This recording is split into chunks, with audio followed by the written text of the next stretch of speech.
They mocked me at the barbecue. Days later, my sister sent me her resume. A Revenge Chronicles story, LGBTQ, plus romantic slow burn. Clapperboard opening hook. My sister laughed the loudest. That's the part I keep coming back to. Not my uncle's comment, not the cousins who joined in, my sister, who had known me my whole life, who had shared a bedroom with me for 16 years, who was supposed to be the one person in that backyard who knew what those words cost me. She laughed the loudest. I was holding a paper plate with potato salad on it. I remember that specifically. The potato salad. Because I had been looking down at it when my uncle made the joke. Something about my job, something about how it was cute that I was trying, something about how maybe someday I'd work my way up to a real career. And when the laughter started, I had kept looking at the potato salad like it contained an answer. It didn't. I set the plate down on the folding table. I walked to the end of the garden. I stood with my back to everyone and I looked at the fence and I breathed.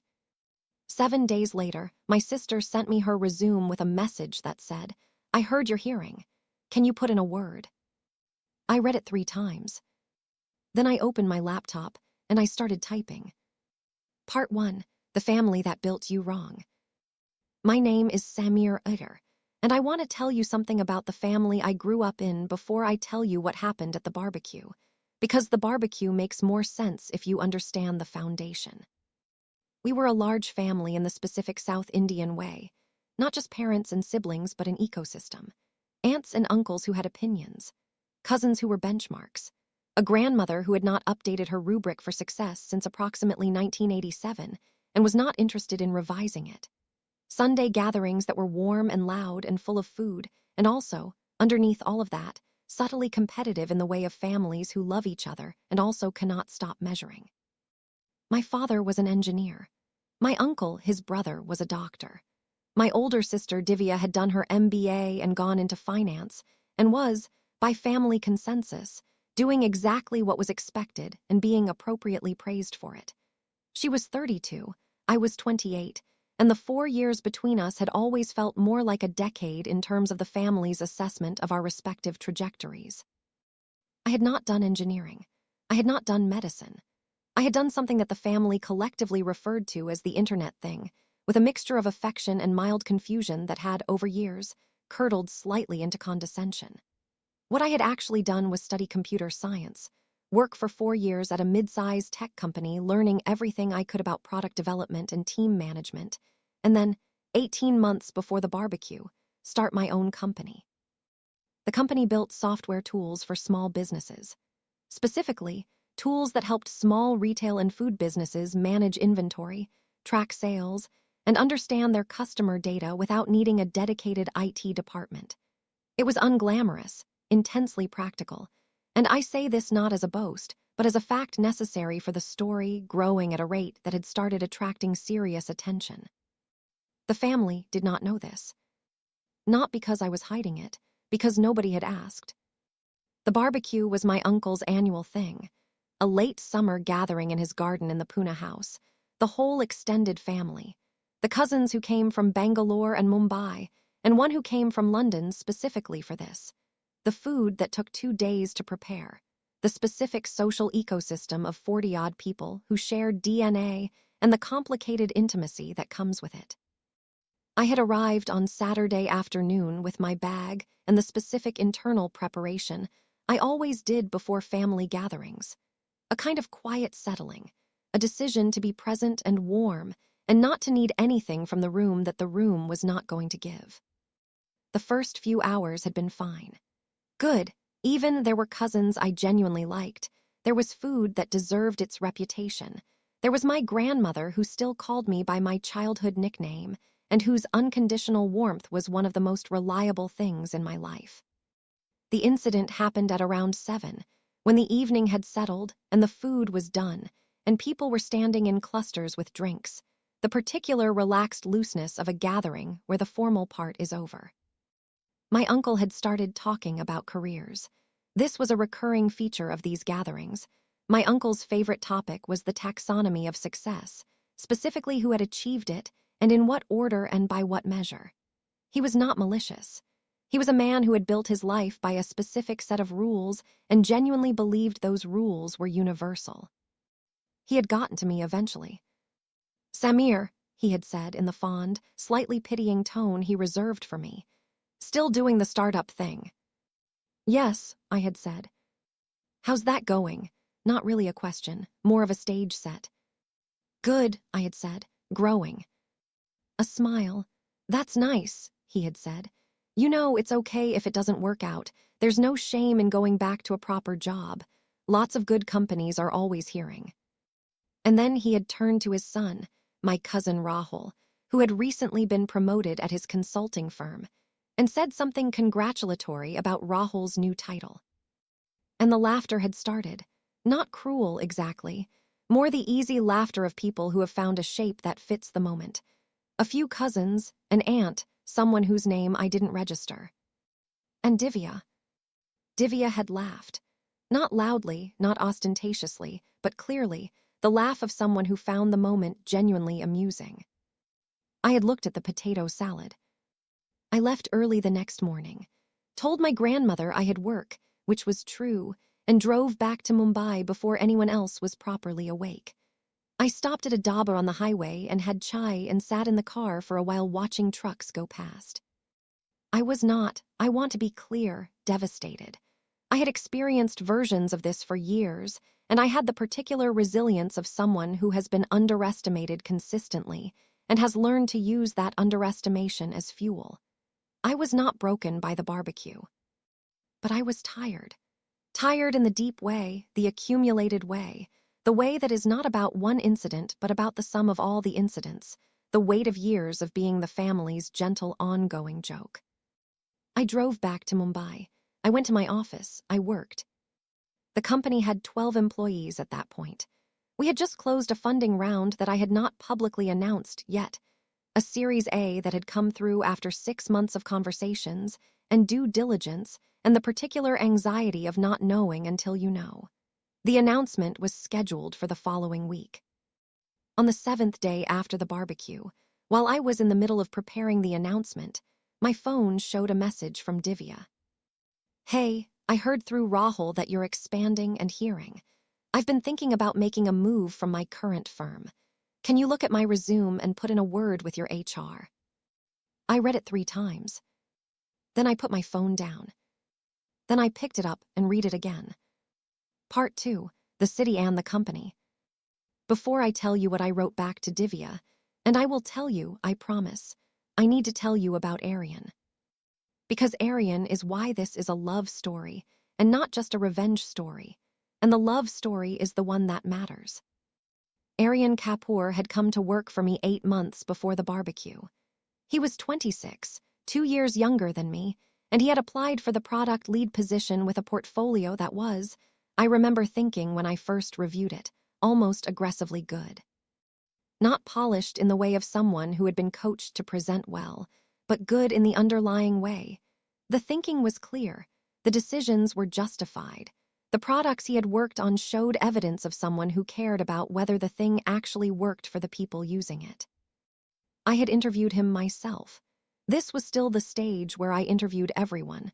The company was small enough that every hire was significant, and I had not yet delegated the process. He had come in on a Tuesday afternoon. He was tall, slightly awkward in the physical way of someone whose brain moves faster than his body has fully accommodated, with the kind of dark eyes that were always in the middle of thinking about something. He had sat across from me and had, within about 7 minutes, disagreed with one of my product decisions that he had seen in a demo version of our software. Not aggressively, not to show off. He had just said matter-of-factly, "This flow doesn't work for the user you're describing. The checkout process has 3 steps that could be 1. Here's why." And then he had explained, clearly and concisely, exactly why. He was right. I had looked at him across the table for a moment. "Can you start Monday?" I had said. He had blinked. "Don't you have more questions?" "Do you want me to have more questions?" "I prepared for more questions," he said. "Ask me your questions then," I said. He had good questions about the company's direction, about team culture, about how product decisions were made, and who had final authority. Questions that told me more about him than most answers would have. I had hired him on Monday. Working with Arian was, I discovered over the following months, a specific kind of experience. He was methodical in the way of someone who had learned to be methodical, because his brain naturally went in 17 directions, and the methodology was a structure he had built to manage that. He kept detailed notes, not because he was a note-keeping personality, but because he had found that external documentation freed his working memory for the actual thinking. He arrived before most of the team and left later than most of the team, and did not make either of these facts visible or significant. They were simply what the work required, and he did them. He was also, in a way I had not entirely anticipated, funny. Not performing funny, not office social funny. Quietly, precisely funny in the way that some people are, the observation delivered in exactly the right moment with exactly the right understatement. I had laughed, genuinely, more in 8 months of working with him than I could remember laughing in years. The complication, because there was always going to be a complication, was that I was his employer. The company was small. The power differential was real, and I had enough self-awareness to know that the particular quality of my attention when Arian was in a room was not something I should act on without being very certain about what it was and what it could responsibly become. So I had done what I was good at doing with things I wasn't ready to examine. I had filed it. I had continued to be the founder and CEO and his professional superior. I had let the work be the thing, because the work was always there and always honest. The barbecue had happened in this context. In the period when I was carrying the funding news, and carrying the thing I was not examining about Arian, and carrying 7 years of family dynamics that had never fully resolved. And then Divya had sent the resume. Part 3, the reply. I thought about it for 3 days. Not about whether to hire Divya. That answer was clear, and had been clear from the moment I read the message.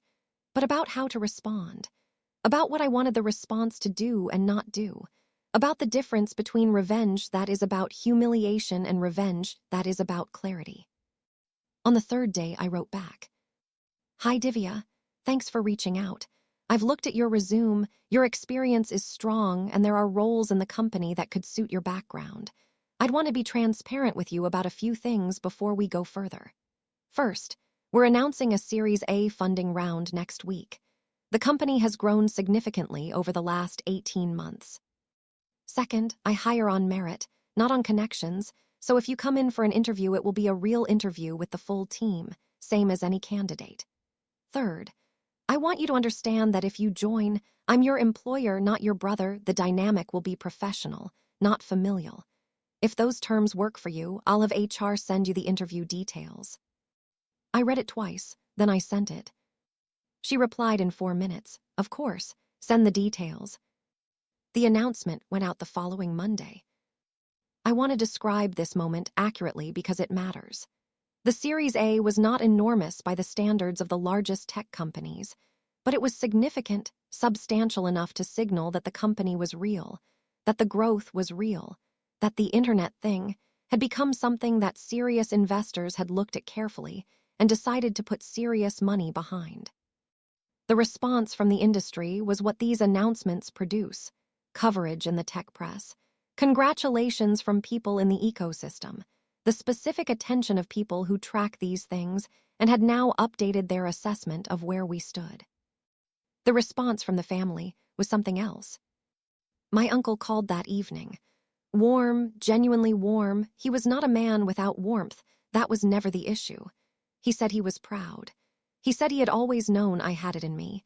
He said this without any apparent awareness of the potato salad. My parents called. My mother cried a little. My father said very good 3 times, which is his version of a standing ovation. Divya did not call. She texted, congratulations. Big news, looking forward to the interview. I read it and put my phone down and went back to work. Part 4, what Arian and OTSED. I want to tell you something about the days around the announcement, Because this is where Arian becomes more than a colleague in the story. He had known about the funding for months. He was product lead, and the product roadmap was central to the investor conversations, and I had brought him in early. He had been part of the due diligence process, had presented to investors, had been, in ways that mattered, a significant reason the round had closed. I had not told him what it meant to me personally. That was not information I shared at work with anyone. On the Monday of the announcement, after the news went out and the congratulations started coming in, I had been in my office going through messages when Arian had knocked on the open door. He came in and put a small plant on my desk, a succulent in a terracotta pot, the kind that requires very little maintenance. "You're the least likely person I know to kill this," he said, "and you should have something alive on your desk." I looked at the plant, then at him. "Thank you," I said. He turned to go. "Arian," I said. He stopped. "The product presentation in the Series B preliminary deck," I said. "You know the section on user retention metrics?" "Yes," he said. "Investors mentioned it 3 separate times as a deciding factor," I said. "I want you to know that." He was quiet for a moment. "I know," he said, not boastfully, just acknowledging a fact. "You don't always know when your work matters," I said. "Sometimes I should say it more directly. This was work that mattered." He looked at me with an expression I could not entirely read, something careful and open at the same time. "Thank you," he said, and left. I looked at the succulent. I had been keeping the door locked so carefully, for so long, that I had not noticed it was already slightly open. Part 5, DIVYA's interview. The interview process took 2 weeks. Divya came in on a Thursday for the first round. She was exactly who she always was: composed, articulate, professionally polished in the way that finance careers produce. She was good in the interview, genuinely good. The panel, 3 people, none of whom were me, came back with a positive assessment. The second round was with me. We sat across from each other in the small conference room, and I conducted the interview the way I would conduct any interview: direct questions, specific scenarios, genuine assessment. I was, I think, neither warmer nor colder than I would have been with a stranger, just professional. At the end, she said, "Can I ask you something off record?"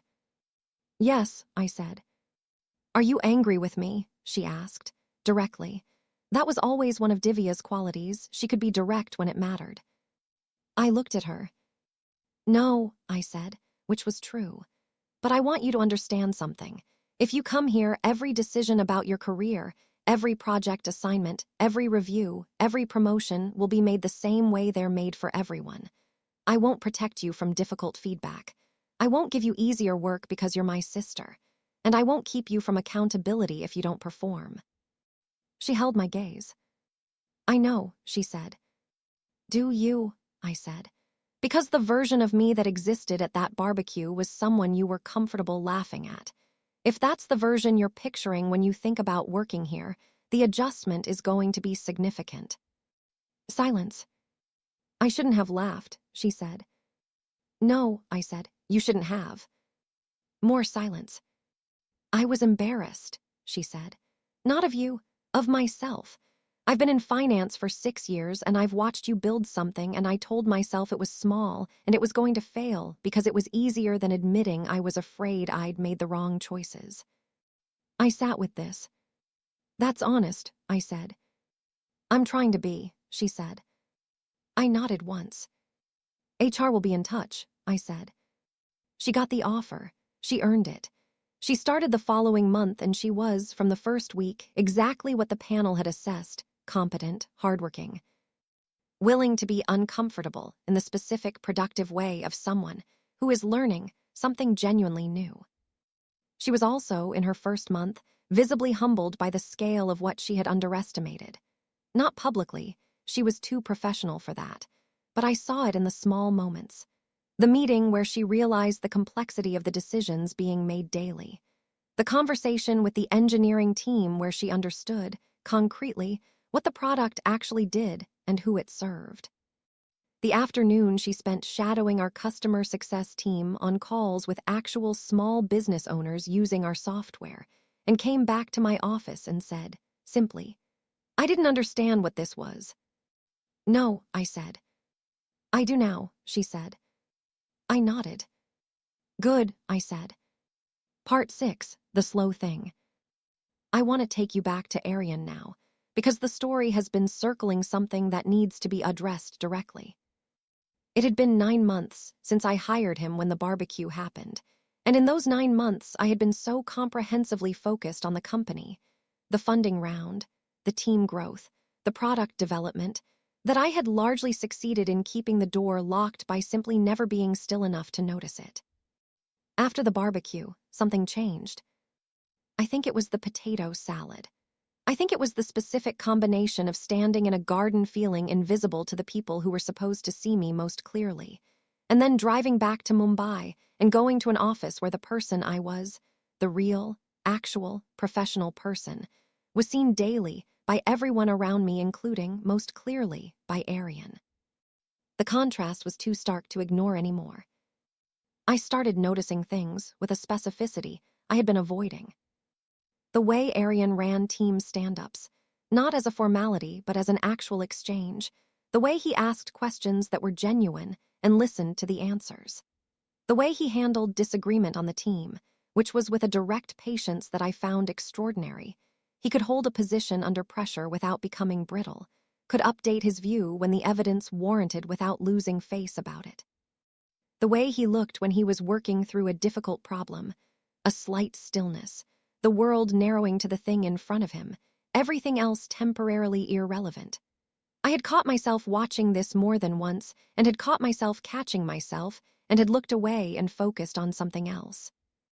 The way he talked about the product's users, not as data points, not as conversion metrics, but as actual people with actual problems that the software was supposed to solve.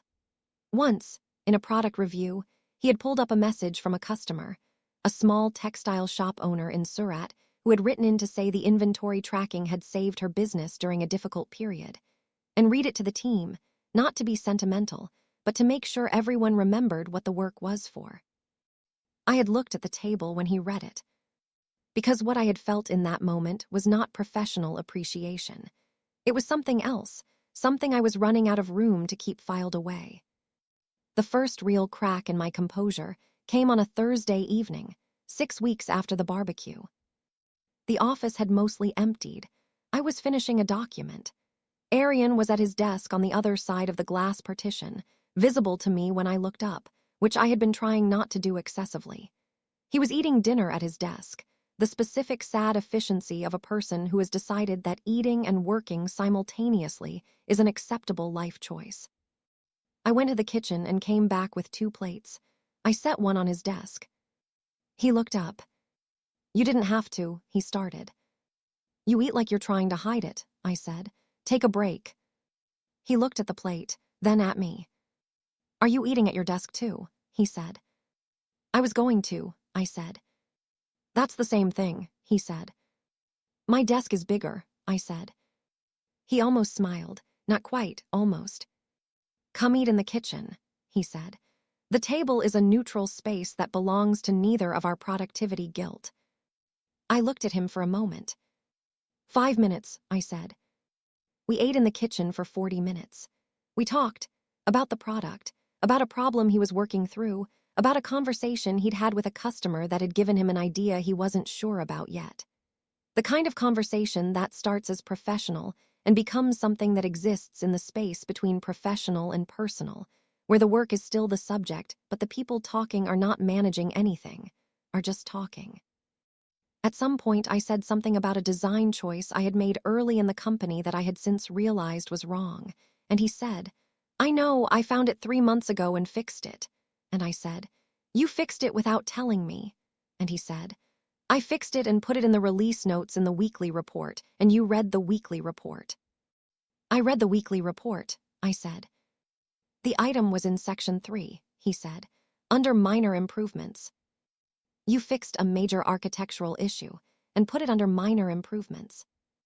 "It was a minor fix," he said. "The architecture was the issue. the fix was minor. I looked at him.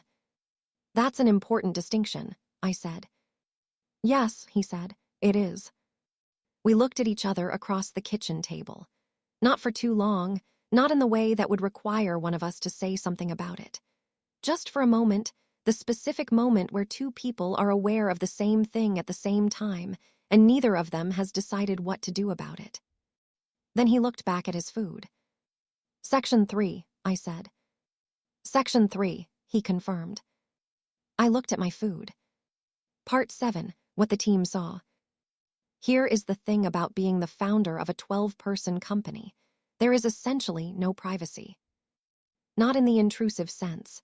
The team was professional and respectful and not given to gossip in the destructive way. But in a space that small, with people who worked closely together and were, by and large, perceptive, things were noticed. The quality of attention between people was visible. The specific way I looked when Arian presented something in a full team meeting was not, I suspect, entirely neutral.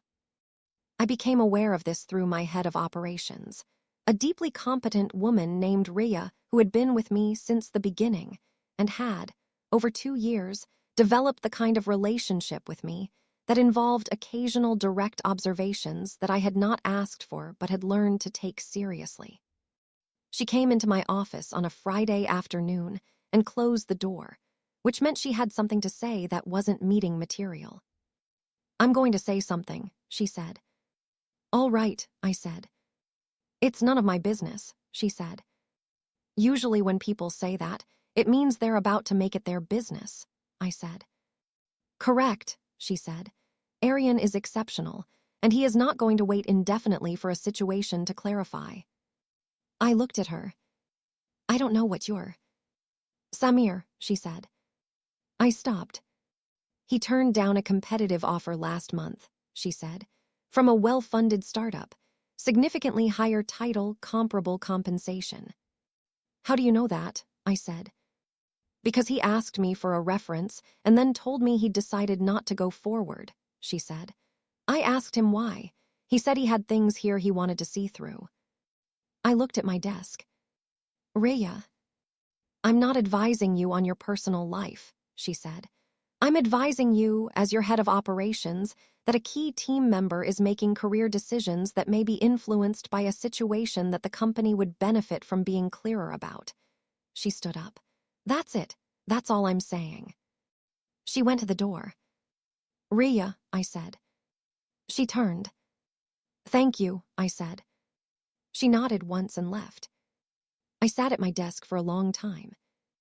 Part 8, the distance. What I did next was not, in retrospect, my best decision. I created distance. Not dramatic distance, not cold or unkind. Just the specific managed distance of a person who has received information they are not ready to act on and has decided to buy time by making the space between themselves and the relevant person a little wider. I stopped eating in the kitchen on Thursday evenings. I started taking calls during the windows when Arian typically came by to discuss product questions. I was present in meetings, professional and effective, but I stopped initiating the conversations that existed in the space between work and not work. Arian noticed. I know he noticed because he was Arian and he noticed things, and because the specific quality of his presence in my peripheral vision changed. Became slightly more careful, slightly more formal, the way someone adjusts when they have registered a temperature change and are responding to it without yet knowing the cause. This went on for 3 weeks. Then Divya, who had been at the company for 5 weeks by this point and had, true to form, learned things quickly, said to me over a Tuesday lunch that she had not been invited to, but had joined by sitting down across from me in the kitchen with her own food. Who did you upset? I'm working, I said. You're eating lunch, she said, and you look like someone who has made a decision he already regrets. I looked at her. You've been here 5 weeks, I said. I've known you for 28 years, she said. I know what you look like when you're punishing yourself for something. I ate my lunch. Arian is good, she said, not as a question. He's the best product person I've worked with, I said. That's not what I meant, she said. I set down my fork. Divya. I laughed at a barbecue, she said. I was wrong. I'm trying to understand things I should have understood earlier. She paused. I'm not asking for details. I'm saying that from the outside, watching you run this company, watching the way things work here, you've built something real. Don't make it smaller than it is because you're afraid. I looked at my sister across the kitchen table. This was a version of Divya I had not encountered before. Not the sibling who had laughed, not the professional who had sent the resume. Someone trying, imperfectly, to do something right. I'm not afraid, I said. She looked at me with the specific expression of someone who has known me for 28 years. Okay, she said, and went back to her lunch. Part 9, the product launch. The first major product launch after the Series A was scheduled for a Thursday in October. We had been building toward it for 4 months. A significant update to the core software, the one that extended our functionality in ways that opened up a new market segment. The launch had been Arian's project to lead, the full product strategy through execution, and he had run it with the focused competence I had come to rely on entirely. The night before the launch, the team stayed late. This was not required, but it happened anyway, the particular energy of something you have built together approaching the moment when it goes out into the world. People were checking final details, running tests, doing the things you do when you are trying to make sure that the thing you've made works the way you intend. By 11, most of the team had gone. Arian and I were the last two. He was at his desk. I was in my office. The distance of 3 weeks was still technically in place, but it had frayed slightly over the course of the evening, proximity and shared purpose wearing it down. At 11:30, he knocked on my open door. It's ready, he said. I know, I said. I've been watching the final checks. He stood in the doorway. He was tired, the specific tiredness of 4 months of intensive work coming to an end, but there was something underneath it, something present and alert. Can I ask you something? He said. Yes, I said. Have I done something wrong? I looked at him. No, I said. Because 3 weeks ago something changed, he said. And I've been going through my work, through every interaction I can remember, trying to find what it was, and I can't find it. He was not aggressive about this, not accusatory. He was saying it the way he said things, directly, precisely, because this was the information that was relevant and he needed to establish whether it was accurate. You haven't done anything wrong, I said. Then what happened? He said. I looked at my desk, at the succulent that had been there for 6 weeks and was, true to his prediction, still alive. Arian, I said. I'm not asking you to tell me something you don't want to tell me, he said. I'm asking because the work is better when we're not being careful around each other, and I'd rather know what the careful is about. I looked at him for a long moment. Close the door, I said. He came in and closed the door and sat in the chair across from my desk and looked at me with those dark eyes that were always in the middle of thinking about something. I got some information 3 weeks ago, I said. That made me realize I had been less professional than I should be. He was still. In what way? He said. In the way of, I said carefully, allowing something that is not professional to affect the way I work. A pause. Something involving the team, he said. No, I said. He held my gaze. Oh, he said. Silence. I was trying to correct it, I said, by creating space, which I now understand was probably more disruptive than the thing I was trying to correct. He looked at the desk between us. Can I say something? He said. Yes, I said. I turned down an offer last month, he said. Rhea probably told you. A pause. I turned it down because I have things here I want to see through. That's true. It's also, he stopped, started again. It's also because whatever thing you were trying to create space from, I've been trying to create space from the same thing for about 7 months. The office was very quiet. You're my employee, I said. I know, he said.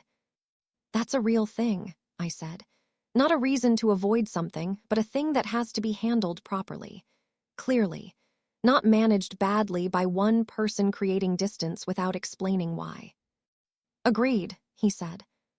I don't know how to do this correctly, I said. I've been a founder for 3 years and I've made decisions about things I know about. I don't have a framework for this. He almost smiled. You could build one, he said. You're good at building things. I looked at him. The launch is tomorrow, I said. Yes, he said. We should both go home and sleep, I said. Yes, he said. Neither of us moved for a moment. Arian, I said. Yes, he said. After the launch, I said. When things have settled, I want to have a conversation.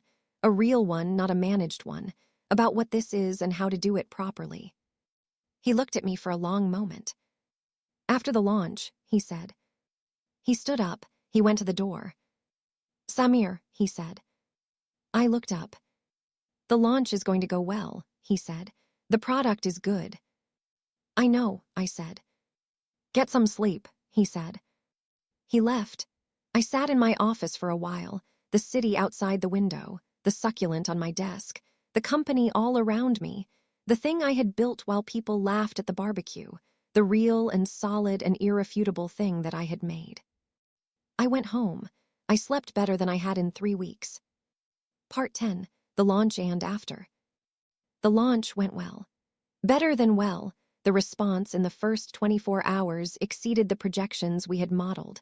The kind of early signal that tells you the product is solving the problem you thought it was solving for the people you thought had it. The team celebrated in the way that small companies celebrate. Someone brought food. There was genuine noise, the relief and pride of something you made going out and being received. Arian stood at the edge of the room watching the team, and I watched him watching the team, and he turned at exactly the wrong moment and caught me, and neither of us said anything, and he smiled. Properly, fully, the first full smile I had seen from him in 3 weeks, and I looked away. The conversation happened on a Saturday. Not in the office. I had suggested the office, and he had said, sensibly, that the office was the problem location, and we should find somewhere neutral. We met at a coffee place in Bandra, the kind that is busy enough on Saturday mornings to be anonymous and quiet enough in its back corner to actually talk. We talked for 2 hours. I want to tell you what was said because I think these conversations matter, and I think the way they are usually described in stories is wrong. Too neat, too resolved, too much like a scene that was always going to end well. Real conversations about real things have false starts and corrections and moments where both people are saying something true that nonetheless seems incompatible with what the other person is saying. I told him about the power differential, the way I thought about it, what it meant to me that he worked for me, and what the responsibilities of that were. He said he had thought about the same thing and had arrived at the same concerns through a different route, and had some ideas about how those concerns could be addressed structurally and professionally. He had clearly thought about this, really thought, in the specific Aryan way of working through a problem from all angles. I told him that I was not good at being uncertain, that I had spent years building something very deliberately, planning carefully, making decisions from a position of knowledge, and that this was a situation where I did not have full information and could not get full information in advance, and that this was uncomfortable for me in a way that went beyond the professional.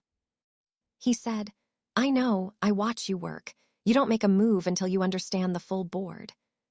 Is that a criticism? I said. No, he said. It's why the company is where it is. I'm just saying I understand that this is different. There is no full board to understand in advance. There's just, he looked at his coffee, deciding whether the uncertainty is worth it. Is it? I said. He looked at me. For me it is, he said, simply. I looked at my coffee. There are things that would need to change structurally, I said. In terms of reporting lines, in terms of how decisions about your career development are made. I know, he said. I thought about that. Ria could take over product direction oversight. You've already worked out the structure, I said. I work at a product company, he said. I design systems for a living. I almost laughed. What's funny, he said. You're the most practical romantic I've ever met, I said. He went very still for a moment. Did you just call me a romantic? He said. I said practical romantic, I said. But you used the word, he said. I used the word, I said. We looked at each other across the coffee table. I'm going to need some time, I said. Not to decide, I think I've already decided if I'm honest with myself, but to do this properly, to make the structural changes first, to make sure the professional is handled before the personal. How long? He said. 2 weeks, I said. He nodded. 2 weeks. And in those 2 weeks, I said, we are colleagues, normal, professional. I can do that, he said. Can you? I said. He looked at me. I've been doing it for 9 months, he said. Right. Part 11, 2 weeks. The 2 weeks were, I will be honest with you, long. I moved quickly on the structural changes because I work quickly when I have clarity about the goal. Ria became the product direction oversight, which she handled with her usual efficiency and which Arian reported to her on without any apparent difficulty. The change was logged, documented, made real. I told no one else on the team what it meant. That was appropriate. It was not their information. I focused on the work. The launch follow-up, the customer response analysis, the planning for what came next. The company was in the most exciting and most demanding phase it had been in, and the work had the particular quality it had always had: reliable, present, honest about whether you were doing it properly. On the 13th day, Divya came into my office and put a small plant on my desk. A different succulent, slightly larger. I looked at her. Yours is getting lonely, she said, pointing at Arian's plant. That was from, I started. I know who it was from, she said. I have eyes. She turned to leave. Divya, I said. She turned. The barbecue, I said. I'm not holding it against you. I want you to know that. She looked at me for a moment. Something crossed her face that was complicated and genuine. I know, she said. Thank you for the chance anyway. You earned it, I said. The work earned it. She nodded. The plant company is getting better, she said. That's all. She left. I looked at the 2 succulents on my desk. On the 14th day, I went to Arian's desk. He looked up. 14 days, I said. He looked at me for a moment, careful, waiting. The structural changes are in place, I said. Everything is documented. The professional is handled. He waited. I'd like to get dinner, I said. Not in the office kitchen, somewhere that's not the office. He looked at me for one more second. Then he said, I know a place. Part 12, what was built. 6 months after the barbecue. The company has 18 employees now. The product is in the hands of over 4,000 small businesses across 6 states, and the number goes up every week. The work is harder than it has ever been and better than it has ever been, and I come into the office every morning with the particular energy of someone who is exactly where they are supposed to be. Divya has been here for 4 months. She is good, genuinely good, earning her place every week in ways that have nothing to do with me. She had a conversation with my uncle last month and told him directly that she was working for her brother's company and that it was one of the best career decisions she had made. He had called me afterward, slightly confused, and said he was very proud. I said thank you. I meant it. I also did not tell him about the potato salad because some things do not require the explicit accounting. They simply accumulate in the record. My grandmother came to visit in November. I showed her the office. She walked through every room with the thoroughness of someone who is deciding whether to approve, and at the end, she held my face in both her hands and said the thing she had always said, my childhood nickname, the sound of being completely known by someone who has loved you your whole life, and I understood fully that the people who see you have always been there. Sometimes you have to stop managing the people who don't to notice. Arian and I take the long route home on Tuesdays. This is not a policy, not a plan. It emerged naturally, the way real things do, from the fact that Tuesday evenings are usually when the week's most difficult work is behind us, and the city is doing something worth seeing. We walk and we talk about the product and about the city and about things that have nothing to do with either, and occasionally about nothing at all, the particular comfortable silence of two people who have stopped needing to fill the space.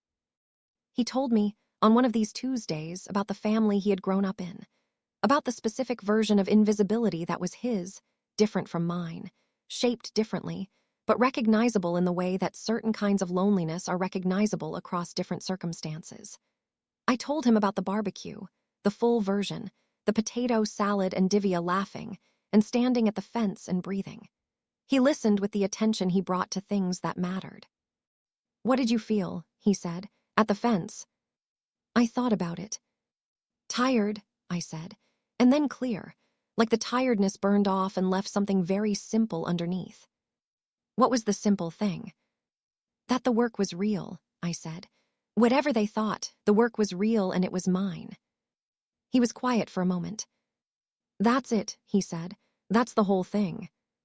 "What is?" "The simple thing underneath," he said. "That's what I saw when I first looked at your company, before I even met you. The work was real. Someone had cared enough to make it real. That's not as common as it should be." I looked at the city around us. "Is that why you applied?" I said. "Yes," he said. "Not for the role." "For the role because of the work," he said. "Because of what the work said about the person who made it." I looked at him. "What did it say?" I said. He thought about it. "That they were the kind of person who cared more about whether the thing worked than whether the thing looked impressive," he said. "That's a rare quality. It's the quality I most want to be around." The city moved around us, warm and loud and ongoing. I looked at him, this person who had come into my company 8 months before the barbecue and had disagreed with my product decision in the first 7 minutes and had been right, who had fixed an architectural issue and filed it under minor improvements, who had turned down a competitive offer and said he had things he wanted to see through. This practical, precise, extraordinary person who had seen the work, and through the work, seen me. "Arian," I said. "Yes," he said. "The succulent is still alive," I said. He looked at me for a moment. "I told you," he said. "You did," I said. We walked. Clapperboard final hook. They laughed at the barbecue. My uncle with his kind condescension. My cousins with their easy confidence. My sister, who knew me, who laughed because it was easier than admitting what she felt. I stood at the fence and I breathed. 7 days later, Divya sent the resume. She did not know when she sent it what she was walking into. She did not know about the Series A, or the 18 employees, or the 4,000 businesses, or the succulent on my desk, or the Tuesday walks, or the person who had seen the work and understood what it said. She knows now. And here is what I know. The work was always real. The life I was building was always real. The people who didn't see it were not the measure of it. The measure was the thing itself. The measure was always the thing itself. If this story found something true in you, if you have ever stood at a fence, breathing, deciding like it, share it with someone who is still standing there and subscribe. Tell me in the comments, what did you build while someone was laughing? And one last question.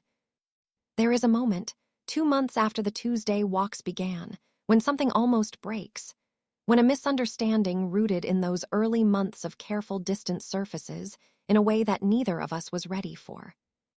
And Arian says something I did not expect, and I have to make a choice in about 30 seconds that changes everything. Should I tell you what almost undid everything? Part 2 is coming. Eyes. Subscribe. You will not want to miss it. The Revenge Chronicles.